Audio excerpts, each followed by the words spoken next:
Hello everybody. My name is Arjen Pasma.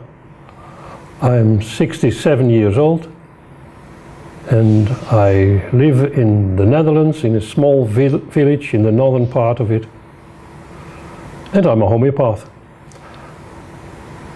I'm a homeopath for 30 years now, and at home I have a practice, and since many years I also am a teacher in homeopathy.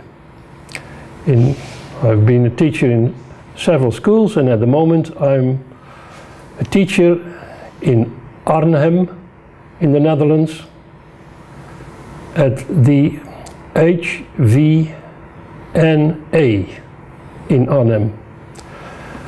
The board of that school asked me to become a teacher here because they think that I'm an expert on the Repertory. It's a book I like very much. It's a book I love very much. And without this book, I'm as if I'm lost in the forest. And I don't be lost in the forest. So this book is always helping me. Besides that, I'm very much interested in homeopathy in developing countries, especially in Africa. In 2008, I was asked to construct a curriculum for a school of 4 Kenya. So the cipher 4 Kenya.com, there you can find it, to construct a curriculum for an education in homeopathy. In 2009 in the Netherlands there was a conference organized by Harry van der Zee. He's well known in the homeopathic world, and he organized a conference, Homeopathy in Developing Countries. And he asked me, please Arjen, can you tell me something during a presentation about what you have done in Kenya with the Repertory.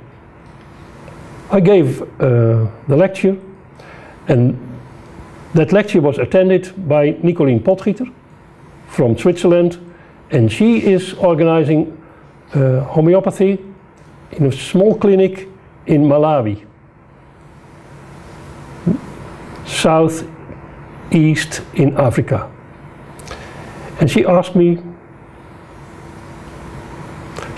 if I could tell the students over there, the volunteers, about the Repertory, because they were educated already for 4 years in homeopathy, the theory and materia medica, the stories of the remedies, but they never used the Repertory. And then she asked me, please can you come and do that? And I organized it, and I found of course the Repertories, and I sent the Repertories together with many materials to Malawi, and we started. And from that moment on, in 2010, 2011 and also in 2012, I spent about 4 to 6 weeks a year doing cases, working as a homeopath in the clinic of Eva De Maya. Eva De Maya, you'll see some pictures today. And in Malawi I did about, I think, 1,000 cases. All those cases, not all of them, but about 300 cases are pictured by me, the complete file, and I typed out in Word the complete file, and I also made PowerPoint presentations of all those files. So in my computer you will see some of them. There are about 300 complete files in PowerPoint from cases in Malawi. All those cases, I use them when I'm giving a lecture. For today, the best thing to do is just give the basic principles of homeopathy. What are the basic principles of homeopathy? What do you have to do to become a homeopath? And when we have done that, it's I think a lecture of about 20-30 minutes. Then I'll show 2 cases which illustrate very well what I will tell you.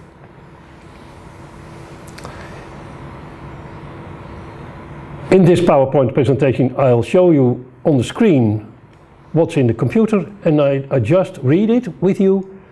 It's well structured, and perhaps I give some extra information. So, this is about the basic principles of homeopathy. And the text you will see comes from the Organon of Medicine by Samuel Hahnemann. This is a book. For basic homeopathy, everything you need is in this book.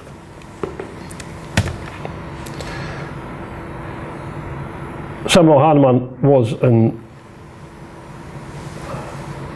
he was a homeopath at the end of his life. In the beginning he was just a medical doctor. He lived from 1755 till 1843. There's a lot to tell about his life, but I will not do that. Here you'll see him. I start with the first aphorism of his book, and there he tells us what we have to do. The physician's high and only mission is to restore the sick to health, to cure, as it is termed. And in aphorism 2, you can read about the highest ideal of cure. What do we have to do? We have to make sick people better. And the highest ideal of cure is a rapid, gentle and permanent restoration of the health, or removal and annihilation of the disease in its whole extent, in the shortest, most reliable and most harmless way, on easy comprehensible principles. So I think you have to understand what I'm explaining to you. Homeopathy must be a piece of cake. It must be very easy to learn. It takes a lot of time, I will show you, but it's not difficult. It only takes a lot of time. We like to see people better rapidly, very soon, in a soft way, permanent, and it does not have to take a long time, especially not in acutes. It must be harmless, and you have to understand what I'm doing. The way we will do it, I explain it now. How does a homeopath work? A homeopath uses remedies. Here they are. Remedies are in vials like this. But because I'm on the move, every now and then I put many of those vials in small bottles, put them together, and here is enough for most of the patients. We use remedies. I call them remedies. And the remedies of a homeopath are called potencies. Potencies. It has to do with how the remedies are prepared. I will not talk about it now, just we call them potencies. It has to do with power, with energy. In fact, homeopaths work with energy. We give them a remedy, but in the remedy it is energy, what's inside. It is a kind of information, energy information. The potencies are prepared of various substances of all kind of nature. Plants, animals, minerals, nosodes. Nosodes are substances from diseased discharges. I will not talk about it, but just the nature is the the source of all the remedies. How to find the best remedy for a certain patient. That is written down by Hahnemann in aphorism 153, and now the language will become somewhat difficult, especially for not English speaking students, homeopath. The language is a little bit archaic, old-fashioned, and here it is. Let's read it. In the search for a homeopathic specific remedy, that is to say, in this comparison of the collective symptoms of the natural disease with the list of symptoms of known medicines, in order to find among these an artificial morbific agent corresponding by the similarity to the disease to be cured, the more striking, singular, uncommon, and peculiar characteristic signs and symptoms of the case of the disease are chiefly and most solely to be kept in view. What's written here? What's written here is about matching. It is about matching the symptoms of the patient with the symptoms of the known remedies. And when you are going to match those symptoms, you look especially for the more striking, singular, uncommon and peculiar signs and symptoms.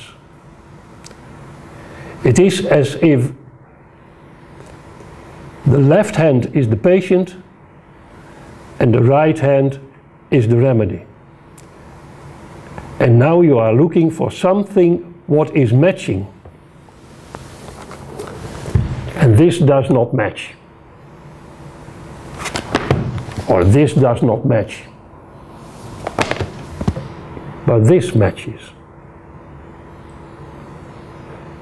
So we are looking for a matching story. And the matching story brings you close to the remedy you can give to the patient. Now we read again what's written here, because then you will understand perhaps a little bit more the line. In this search for a homeopathic specific remedy, that is to say, in this comparison of the collective symptoms of the natural disease with the list of symptoms of the known medicines, in order to find among these an artificial morbific agent corresponding by similarity to the disease to be cured, the more striking, singular, uncommon and peculiar characteristic signs and symptoms of the case of disease are chiefly and most solely to be kept in view. So, in essence, look for what is strange in the disease. For it is more particularly these that very similar ones in the list of symptoms of the selected medicine must correspond to, in order to constitute the most suitable for effecting the cure.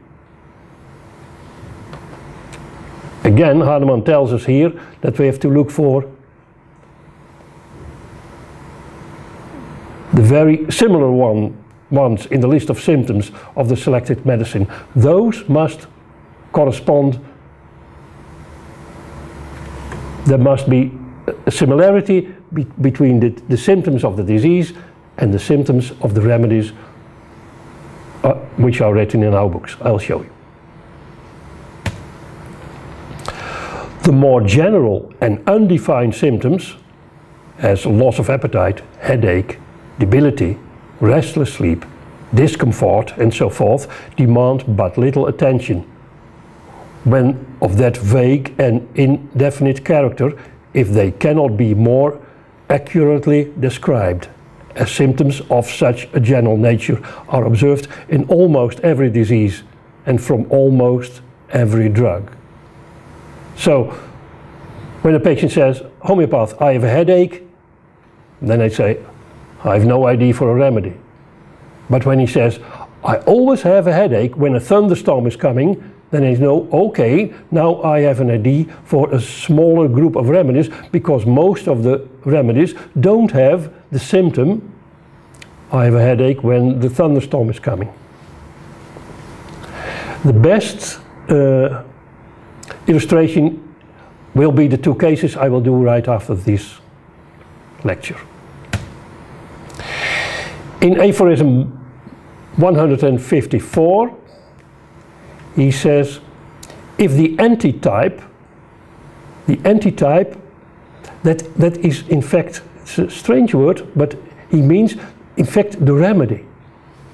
If the antitype constructed from the list of symptoms of the most suitable medicine contain those peculiar, uncommon, singular and distinguishing characteristic symptoms which are to be met in the disease, to be cured in the greatest number and in the greatest similarity, this medicine is the most appropriate homeopathic specific remedy for this morbid state. So the more similarity, the closer you are to the remedy you are going to choose for the patient. The disease, if it be not one of very long standing, will generally be removed and extinguished by the first dose of it without any considerable disturbance. Let me tell you this, in acute cases, when you have the right remedy, within some hours it's okay. In a long-standing chronic disease, it takes more time, perhaps some weeks, perhaps some months. For very severe cases, even years, and sometimes when the disease is very, very severe, also homeopath can do only a little. We can be helpful a little bit, but for diseases which are very severe and long-standing, even for homeopath, even for well-trained homeopaths who are very much experienced, it's always also very difficult. But for beginners in homeopathy, dealing with acute cases, it's quite easy to learn. And then the effect, you will see it very soon, within hours. How to find this remedy? By looking for a similar remedy, because similia similibus curantur. The homeopath works with the simillimum. That's the top of the simile remedies. Similia similibus curantur, it means you can become better when the match is complete. The better the match, the more you can expect from giving the remedy. When the match is not very good, the prognosis is not very good. So we are looking for the best possible matching. We look especially for strange, rare, peculiar and even queer symptoms to determine the patient's situation. That's what homeopaths always are telling you. I'm looking for strange, rare, peculiar and even queer symptoms. What's strange in the story is very interesting for the homeopath. What's not strange for the homeopath is not interesting for looking for the remedy. We look for strange, rare, peculiar and queer symptoms. This is a sentence which is always in my head. What's common is not interesting. I listen to it, I will listen to the patient, but I have a certain antenna for when the patient is telling me strange, rare, peculiar and queer symptoms. Most of the time I write it down, all what he's saying, but when it's strange, rare, peculiar and queer, I underline it. The more strange, the more rare, the more peculiar, the more queer, the more lines during my writing. And I think when you see my written cases in the pictures I will show you, you will see that I'm underlining. I don't know at this moment if I did it, but it's hardly impossible that I don't underline when patient is telling the story. The strategy which can be very helpful for finding this similar remedy, is constructing the complete symptom. When you know how to make the symptom complete, it will be very helpful for you to find the right remedy. We also call it von Bunninghausen's scheme. Von Bunninghausen was a homeopath from the 18th century.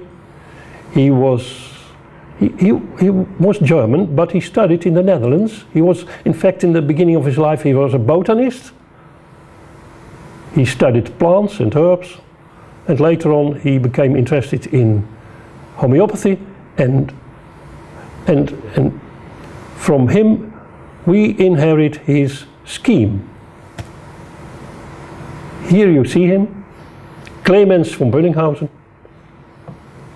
At the moment where I live in my village, Scherpenzeel in the Netherlands, it's quite close to where he studied. He studied in Groningen, the university. I think probably he spoke Dutch language. I think so. And here you see his scheme. And we are going to fill in his scheme. And in the center you will find the patient. Who are you? Is it a man?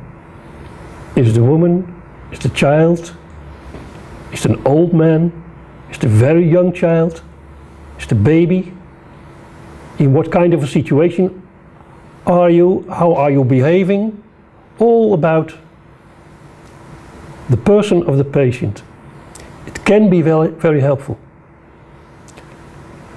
Especially in the first case we will do, you will see that that this is very helpful. The way the patient is behaving.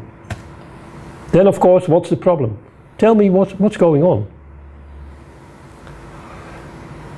Is it a pain? Is it an inflammation? You have diarrhea, you have fear, you have a skin eruption, you can't stand anything in your food, you are allergic.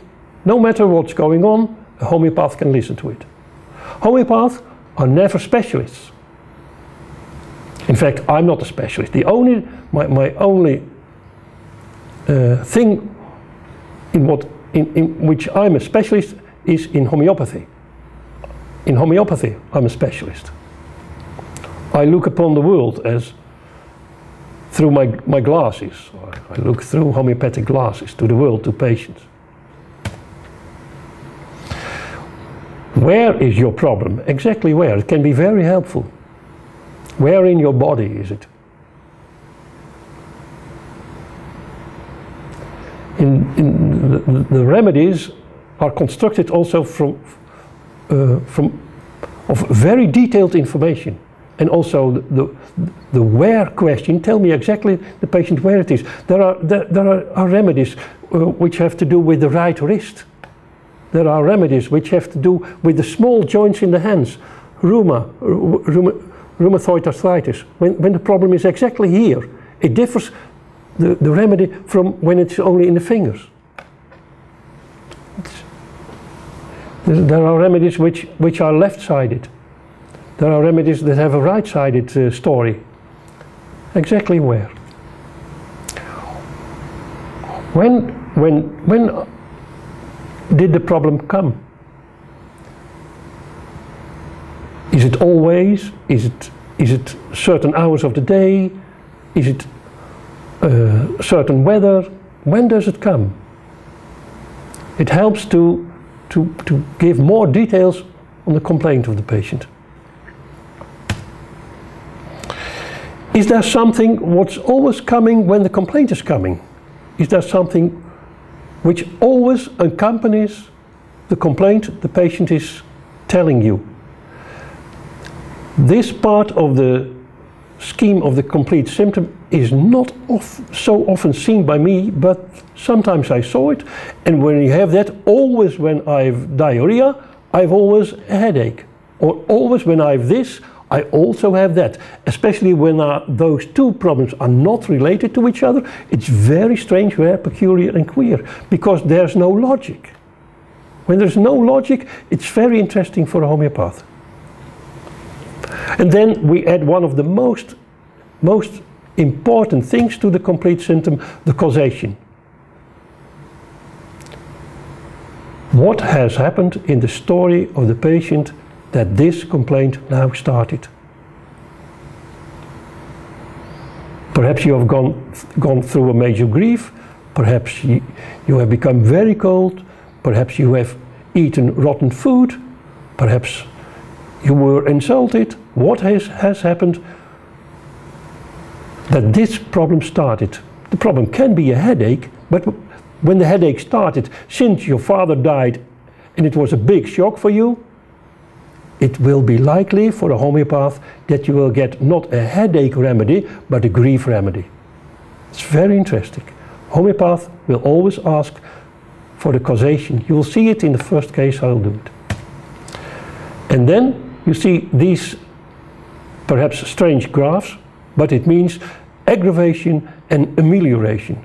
Are there certain circumstances which influence your symptom?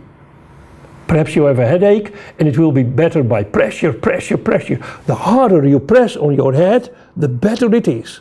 Okay, when this is really the case, and I combine to this a certain attitude of the patient, let me tell you that he's very irritated that at this moment he has this terrible headache and he only can sit down in this way because now he's pressing the head and this is the best relief for his headache. Then the remedy is completely clear, because the remedy is bryonia and no other remedy is telling a better story for this symptom, for this situation of this patient than bryonia. I will calm down a little bit because I was a little bit agitated like a bryonia is in irritation, but then you immediately see, wow, this is strange, this is strange. This Arjen is behaving strange. Oh yes, now he's behaving like a bryonia patient, which is always better by pressure. Who is during acute illnesses, mostly he is very irritated. Homeopaths are very much interested in aggravations and ameliorations. What makes it better? What makes it worse? You will see in the second case which I will present that there is a strong symptom that ameliorates the patient, which makes the patient better. You will see it. So now I've shown you the complete symptom, the scheme of von Bönninghausen, and now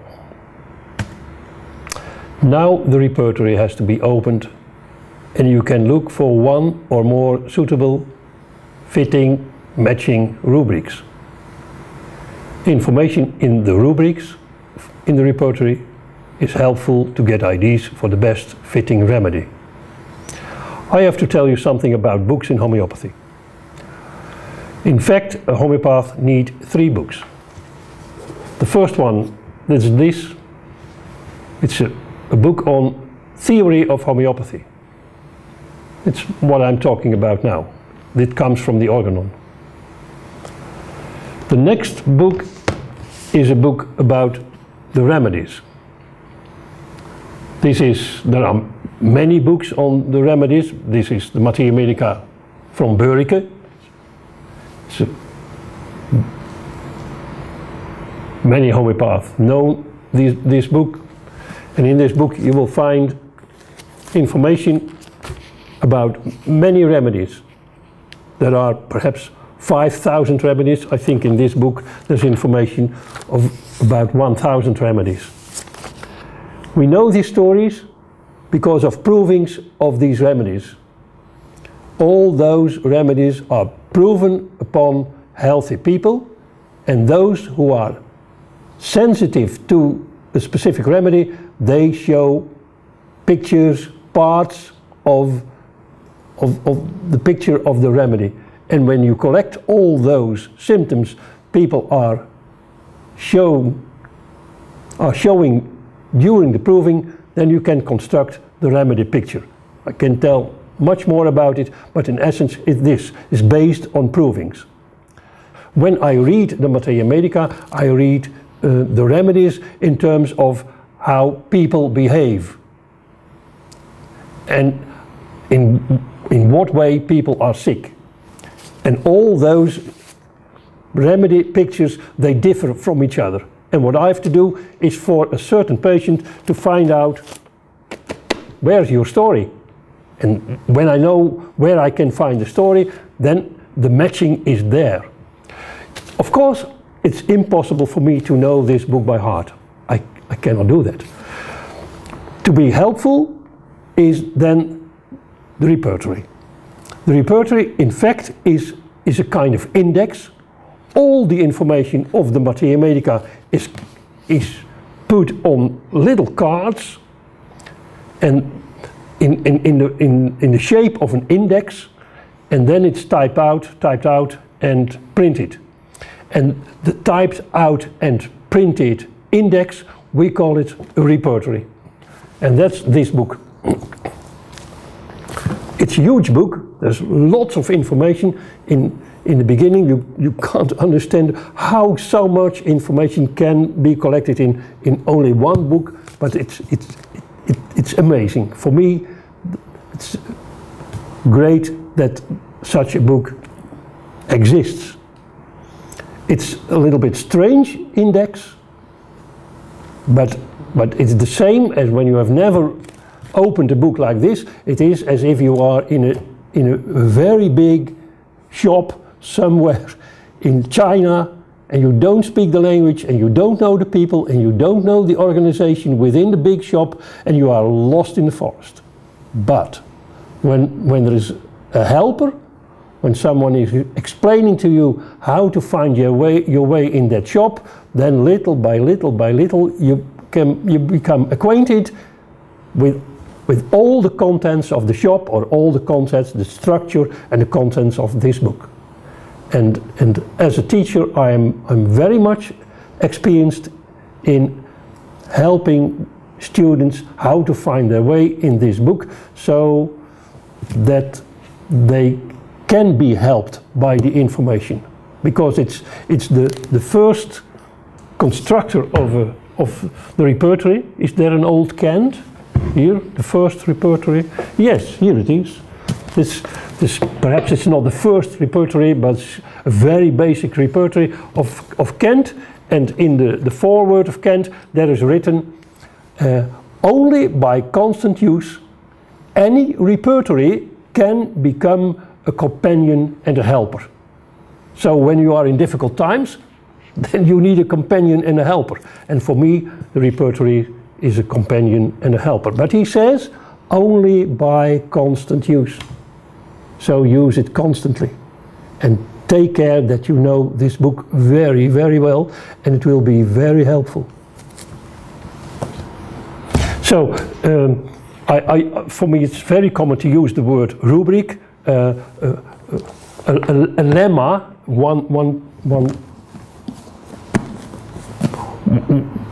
one small piece of information in this book, we call it a rubric.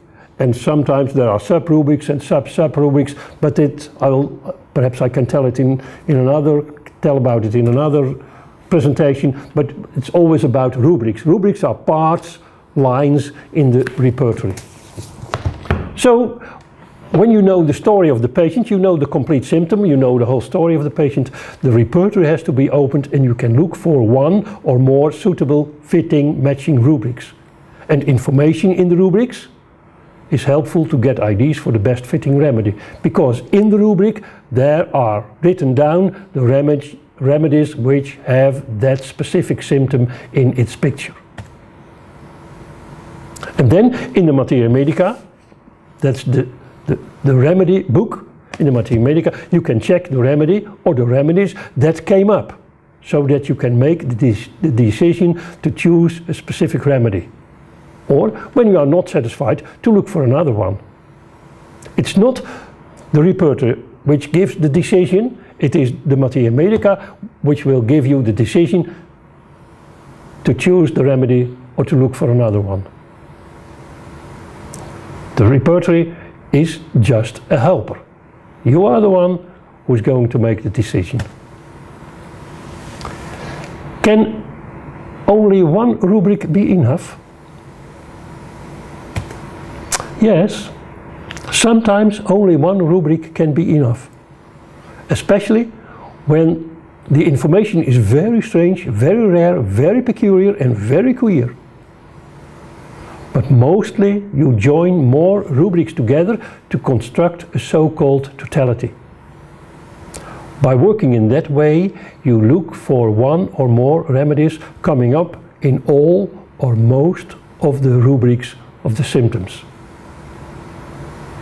And perhaps by combining all those rubrics from the repertory, perhaps you see one or two or three remedies which are in all or most of the rubrics. And then you see, wow, it can be that remedy.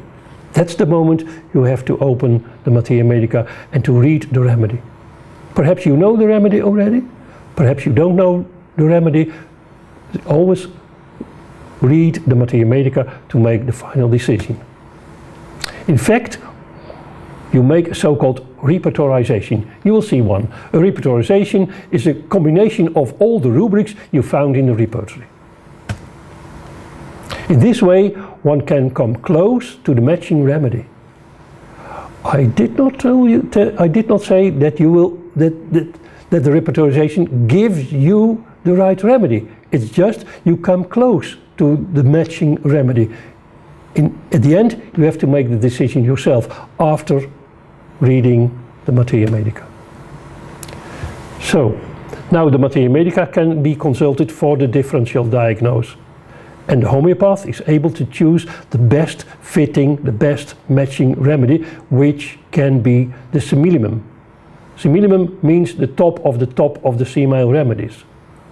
Sometimes you can find the similimum. Most of the time we work with simile remedies. Especially in case number 1, you will see that not all the symptoms are fitting completely, but the effect nevertheless is very well. You will see it, but I did not give that boy the similimum, the top of the simile remedies, but the remedy was quite similar. Now I'll tell you the homeopath tools. What is this all? The tools you need is knowledge of the basic principles of the homeopathy. In fact, that's the organon of medicine from Hahnemann, and of course also what many authors after him have written about homeopathy. Read as much as you can. Try to find out what it means and what it means especially for you. Don't copy your teacher, but become a homeopath yourself. The knowledge of the basic principles of homeopathy are philosophy of health and sickness. How do you look upon health and sickness?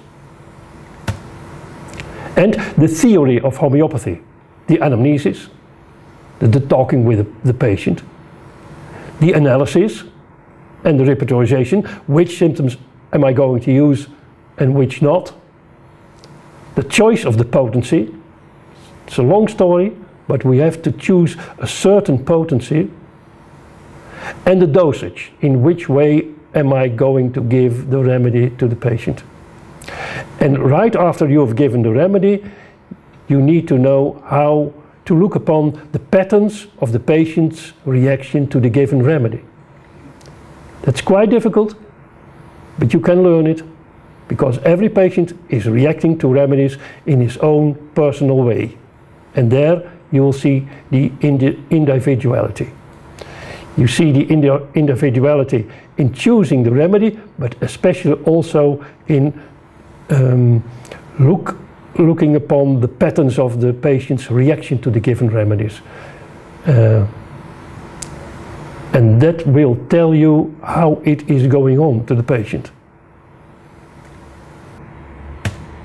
So the next thing what you have to know is you need solid knowledge of the Materia Medica. 100, 150 to 200 remedies to start with. As you see in my box here, I think these are 150 remedies, and this is enough for most of the patients. I think at least for 95% of the patient, the remedy is here. So those other 5%, the remedy is not here, but perhaps I have it at home, perhaps I have to order for it, but for most of the patients, the remedy is here. And when you know 150 remedies, as a beginner, you know a lot. You don't have to know 2,000 remedies. The information of 2,000 remedies is available in the Repertory and in the Materia Medica. More Materia Medicas. So when you have to, when you want to read it, because the Repertory gave you the information, it's always to be found. The next thing is that you have solid knowledge of the Repertory, that you have solid knowledge of the book, so that you know the structure, the language and the contents of this book. It's a strange language. It takes quite a long time before you know it, but it's not difficult. The only thing what you need is time to learn it. Without solid knowledge of the Repertory, of the contents of this book, the structure of the book, the language of the book, for me, it is impossible to become a good homeopath. You have to start with the book. I know there are computer programs, they are very good, but they are only very good when you know the book very well. You need time to study. Time to study 5 years college, 30 days a year, and 15 hours study a week for 40 weeks a year. That's a lot, I know, but you need enough knowledge for very difficult situations, because we have to deal with patients who are really very sick and we want to help them very soon and permanently. And because that's a very high goal, go back to aphorism 1 and 2, we have to make them better. You have to do something. And I think, to my opinion, I'm now a teacher for 25 years. When you take 5 years study, 30 days a year college, 15 hours study a week for 40 weeks a year, then you can become a good homeopath. Yeah. I think that's when you want to treat patients who have a chronic disease, real chronic disease like rheumatoid arthritis, skin eruptions, asthma, fears and phobias, long-standing headaches. You need to study a lot. When it would have been easy, everyone could do it without studying, and you can't do without studying. When you want an easy job, look for something else. It's for something when you think I don't have much time to study, don't start with homeopathy. Perhaps for acute cases you can do it with a little less time, but especially for chronic diseases, treating people with chronic diseases, you need lots of time to study.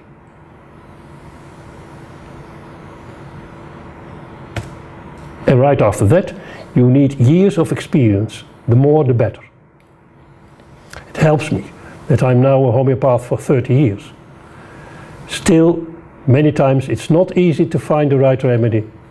It's not easy, but I'm very pleased to do it, but my years of experience, that helps me. Sometimes it goes very fast to find the right remedy. Sometimes also I have to study a lot. And my years of experience, they help. Sometimes only in a few seconds I know the remedy. Sometimes I have to study hours before I know the right remedy. Now, this was the homeopath tools. Now you know what it's all about. You've seen the remedies, you've seen the books, and I will show you a case as an example of what I've told you.